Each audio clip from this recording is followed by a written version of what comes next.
Hey, YouTube. It's another perfect day in God's country. Thank you for taking a moment out of your day to hang out with me, Lucky Haskins, at the mining house.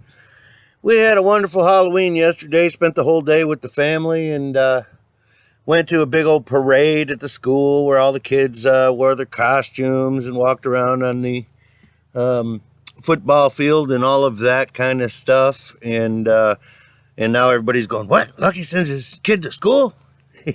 We've had that discussion, but in case y'all are wondering, yes, I do. And up here, we keep a pretty close eye on the school system. And we homeschooled for 1 year, and that was when he was in second grade, and that's when the thing started. And there's no way my son has ever had to wear a mask or anything like that. So we homeschooled that year, and that was pretty awesome. However, my son absolutely missed school and all his buddies in a very, very small school, 25 students in his entire graduating class, and almost all of them are girls. Like, boy, did my boy luck out. In his graduating class, there's like 6 or 7 boys, and the rest are girls. So he ought to have a great time in high school. But yeah, there's that. So anyway, they don't participate in the clown show and all that craziness up here. And everybody keeps a real tight and close eye on everything. The lady that runs the school knows every single student by name. That runs the elementary school, that is. Knows the parents. We all talk. It's really a different kind of world than just shipping them off to the government-run schools. They all know up here, we're not going to let them get away with a single thing. None of that pronoun, pre-noun, what the heck would we call each other crap is going on around here. And nor will the people stand for it or allow it. So there's that. But he goes to school for the social event that it is. And living in a small town like this, it's very important. It was a hard decision for me, folks, but it's very important for him to be so implemented, I guess is the word, into the community, right? When he graduates from high school, he'll know everybody his age running around town, and won't be hard to get involved in projects and people calling you for jobs. And that's just the way the world works, folks. Very tough decision, and we monitor it closely, but it's been the right decision for us. My son absolutely loves school. His report card comes back A. He did get 1 A- the other day in math. And so suddenly he's working his butt off on math and has fallen in love with math because that A- motivated him. None of this is coming from the top down. Mama and Daddy don't have to tell him to do good in school. He just is smart whippersnapper. And just like his daddy, he almost never brings homework home. He says the same thing. If I can't get it done in school, man, he says it's all easy. Chip off the old block. So here's where we're at today, folks. I decided not to climb on the ladder. As y'all know, up here is a big mission that we're on. I'm on right now. The face of this house, very important. I got up there kind of high yesterday. I don't know if you can all see this in the sun, but she coming along. A little bit of work to do up front here. But we're getting her tightened down on the outside. And I'm getting to the point where I'm going to be working on the upper halves of this house and the window trim and stuff. So today I decided to maybe stay on the ground and do something over here that's real ugly, and that is this door. This house only has one way in, which is, you find that in some of these old houses, quite a bit of them. And I imagine at one point they might have had 2 doors, and somewhere along the way someone just sealed it off. This house, as an example, is kind of close to that blacktop road. It's very likely it had a front porch and a front door when that was a gravel little 2-track. And when they came through and blacktopped it, it made it a little more closer to the home and sped up the cars going by and stuff. Very likely somebody sealed off the front door and front porch because of the proximity to the road. But either way, this is the way in. So as you can see, I'm gonna replace this piece of glass, but no hurry. There's 3 doors between here and what will be the heated section of the house. So other than bats and chipmunks, this is not a big deal. There's another door right in here that I can close. But I do want to replace this piece of glass. There was a board there, and I just took it off just now and did a little scraping on this door. Now here's some of the things that do bum me out when I'm flipping a house like this. This old door here, I would like to fully scrape, and in fact, get out my sanders and spend a day just refinishing this door before I paint it. However, we all know the plan over here, and that would just not be smart, economical use of time, because the profit margin simply won't be there in this house to spend that kind of time on one door. So it kind of bums me out as a person that, you know, I'm a shade tree craftsman. I would love to restore that door properly.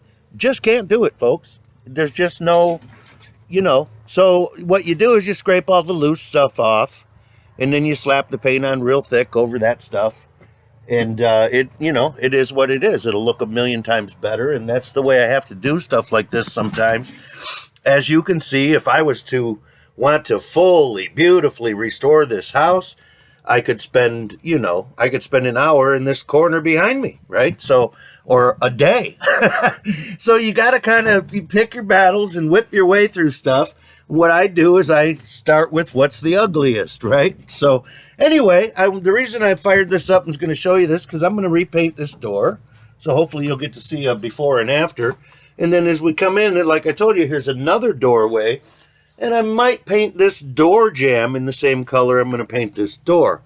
And that's my project here for the next hour or so. Shouldn't take me too long.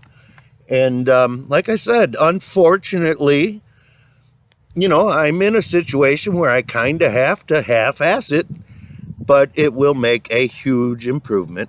And I expect the results to be pretty significant. So that's the way it goes.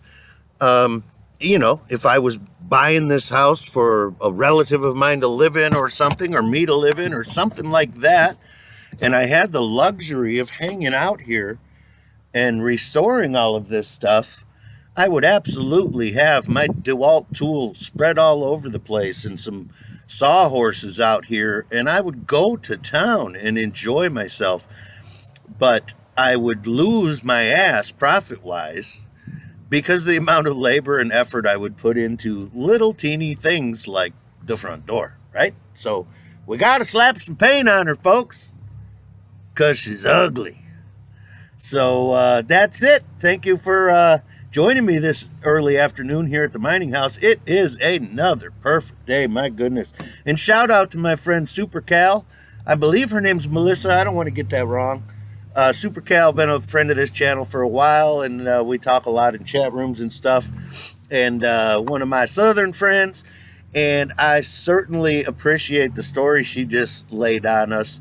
If y'all ain't seen it, she did a little video called I'm Lucky Too Lucky, and told her story, and it's a huge home run and a success story, and another example of what I call distressed properties. See, it's all in the eye of the beholder, folks.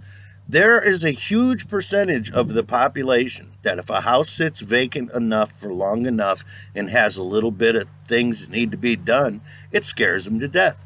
It's all about that consensus and I can't think for myself thing, right, folks? People go, oh man, well, no one's lived here in 20 years. There must be a reason. Obviously, it's not livable. Obviously, that house needs to be bulldozed. Ain't nobody been in it for 20 years, right? That's the way the average human being thinks, really quickly and really easily. And that is why, folks, old Lucky can make some money slapping some paint on one of these old neglected houses and simply sweeping all that neglect under the rug so people can't see it. Doesn't mean I'm ignoring issues and problems. I never do that, and don't mean that, folks. I don't mean hide water damage and then don't tell them. I don't mean that at all. What I'm doing is very legitimate and very honest. People are simply going to look at the house and go, "Wow, that looks kind of nice." That's the deal, folks. A good, honest flip. That's all you got to do. I never hide an issue from anybody. I always sell as is, and I disclose all of the issues that I'm aware of.